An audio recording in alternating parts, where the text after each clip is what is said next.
महाराज जी, बनारस में दाल मंडी के चौड़ीकरण को लेकर काफी विरोध हो रहा है। एक संस्कृति के साथ छेड़छाड़ माना जा रहा है और एक समुदाय विशेष के साथ छेड़छाड़ माना जा रहा है।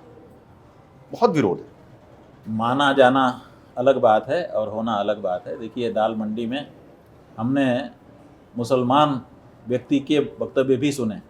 आप लोग जो ये दाल मंडी कवर करते हो तो कोई वीडियो हमको भी बच्चों ने दिखा दिया, तो उसमें हमने देखा एक मुस्लिम व्यक्ति खड़े थे। वो कह रहे थे केवल मुसलमान ही थोड़े हैं इस गली में, इसमें तो हिंदुओं की भी दुकानें हैं, इसमें तो हिंदू भी आते हैं खरीदारी करते हैं, इसमें तो मुसलमान भी आते हैं।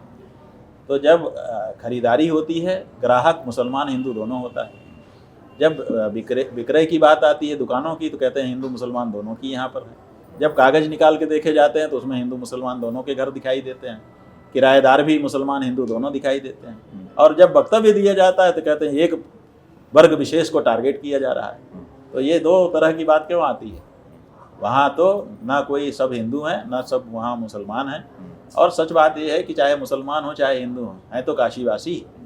तो जब काशीवासी हैं तो काशी के विकास के लिए उनको आगे बढ़ करके अपना योगदान करना चाहिए। जहाँ तक काशी की पुरातनता को बचाने की बात है, हम उसके पक्षधर थे।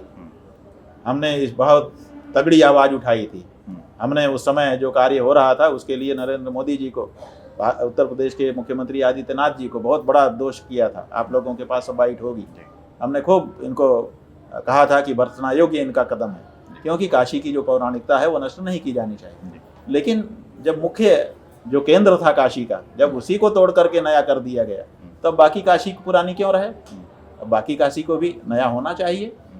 तो इसलिए हमारा ये कहना है कि विकास को और गति दी जानी चाहिए और इस तरह जिन जिन गलियों को चौड़ी करने की ज़रूरत है और आधुनिक करने की ज़रूरत है, किया जाना चाहिए।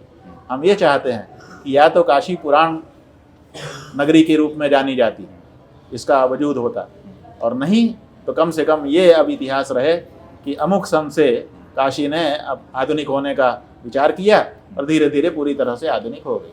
तब आधुनिक हो जाए काशी। थोड़ा आधा टीटर आधा बटेर क्या मतलब है? मखमल में टाट का पैबंद क्या मतलब है?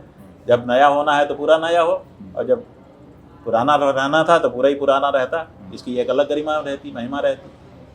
नया तो हम कुछ भी बना सकते हैं, लेकिन किसी चीज़ को पुराना हम नहीं कर सकते। उसको तो समय करता है और वो बहुत कीमती होता है।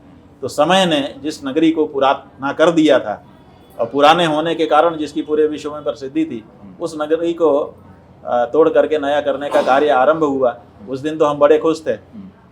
आज जब हमारी दुकान टूट रही है तब हम कह रहे हैं कि गलत हो रहा है, ये गलत बात है। इसलिए जो लोग भी विरोध कर रहे हैं, हम उनसे कहना चाहेंगे कि अब आपकी विरोध का कोई मतलब नहीं है। अब तो काशी को नया स्वरूप धारण करने दीजिए। प्रणाम।